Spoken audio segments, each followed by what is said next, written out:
We use step functions to approximate functions for integrating. Why not just approximate functions in general? Let's just check out how that would work.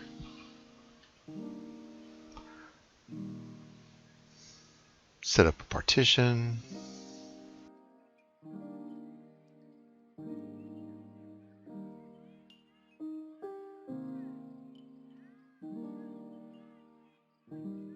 Pick a point in every element to sample the function to get the height of the rectangle.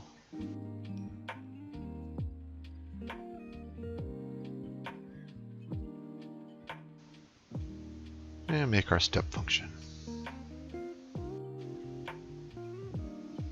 That's not continuous, of course. We could easily make it continuous. Just at the ends, connect them together. Cut and trim off the ends. There we go. A nice continuous function. Let's call that f sub n.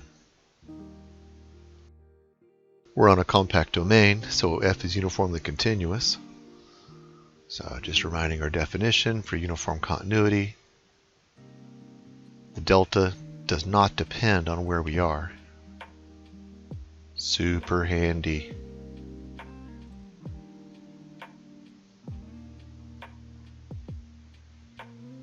Because I'm on a compact interval and I have a continuous function, we have a maximum, we have a minimum that's attained. So here is kind of the big insight that we'll use from now on, like in other courses you go to also. Divide that range into little pieces and see where the pieces go back into the domain. This is how we're going to get convergence, because our function values are on that vertical axis. So convergence of the function is convergence of numbers on that vertical axis. So there's our partition. Use our delta ball. We want them overlapping, but not too much, not too little. Anywhere between 1 and 2.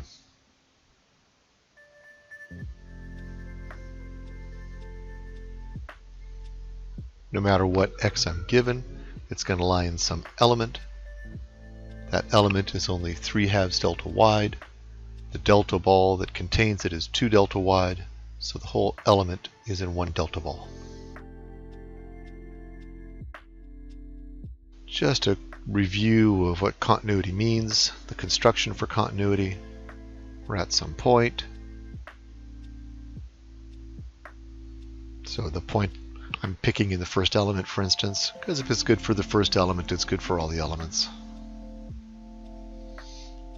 So I have an epsilon band. That epsilon band, I look at the pre-image.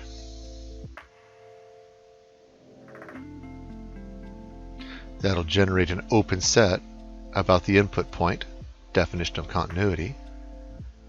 And then I can pick a delta ball inside that open set. Take all the points in that delta ball, feed them through the function. All those points then are inside our epsilon ball in the range. So if our points are close together in the domain, our points are close together in the range.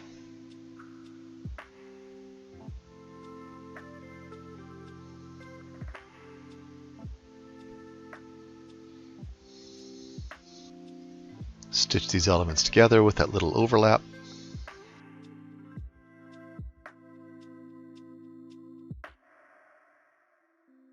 So I've got the point I've picked in my first element. I've got the point I've picked in my second element.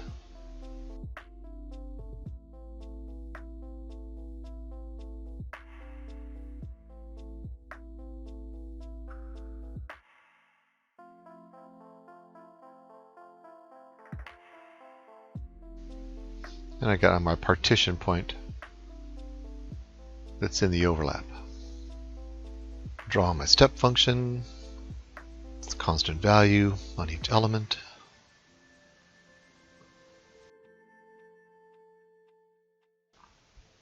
So how I'm choosing to define my step function at the partition point, here I chose it to be a function value.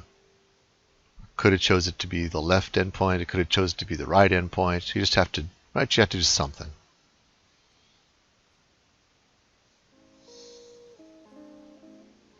And I got my continuous function approximator. So that'll be different depending on where you choose to put that partition point. Define my continuous approximator to be a line segment going through the partition point and lying inside the overlap. My step function not continuous, my f sub n is continuous. And our partition point's in either ball.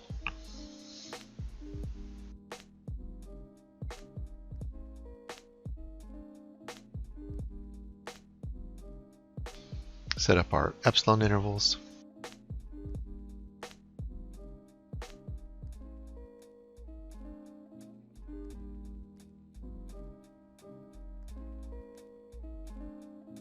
Every point inside that ball of radius delta maps up to the function, over onto the range.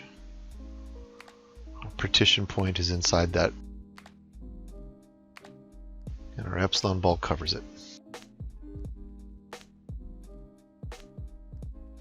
And since it's in the overlap, it's also covered by the epsilon ball around the other point.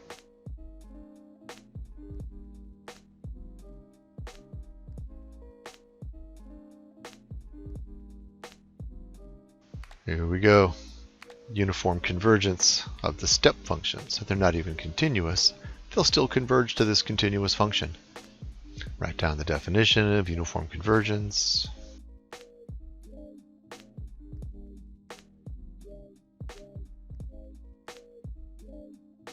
So our cutoff only depends on the epsilon. No mention of the x, because I'm only looking at is the vertical values. Putting in my domain.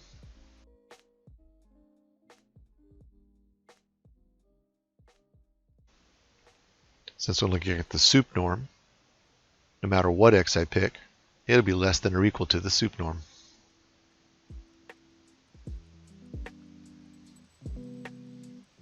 Which of course is the supremum over all x.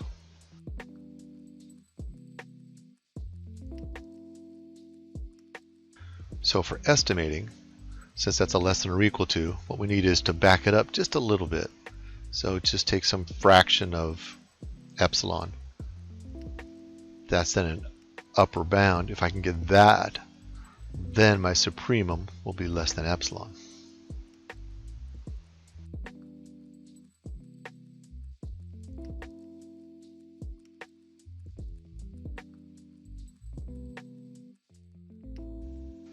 We have our logic statement for what we want to show written down. So now it's time for the proof. We'll just run through the quantifiers. Let epsilon be given. Got to choose a capital N. Let something past the cutoff be given. We'll do our pointwise estimate. Have that pointwise estimate hold for all x and pass to the uniform estimate. So by the definition of phi sub n, it's the function value at some point in that delta ball. X is going to be in some delta ball, so I just pick one of them. So, want to make my capital N inside the epsilon, so that's like our gamma epsilon from before.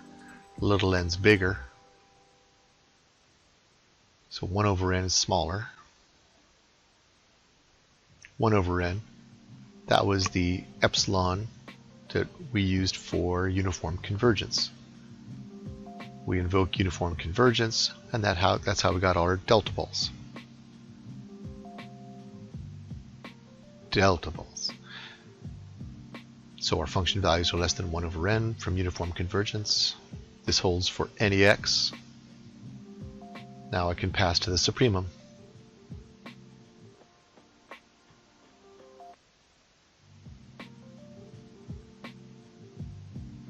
That's less than or equal to 1 over n, which is less than epsilon. And that supremum, of course, is exactly what we're trying to show. And our surprisingly short proof is finished.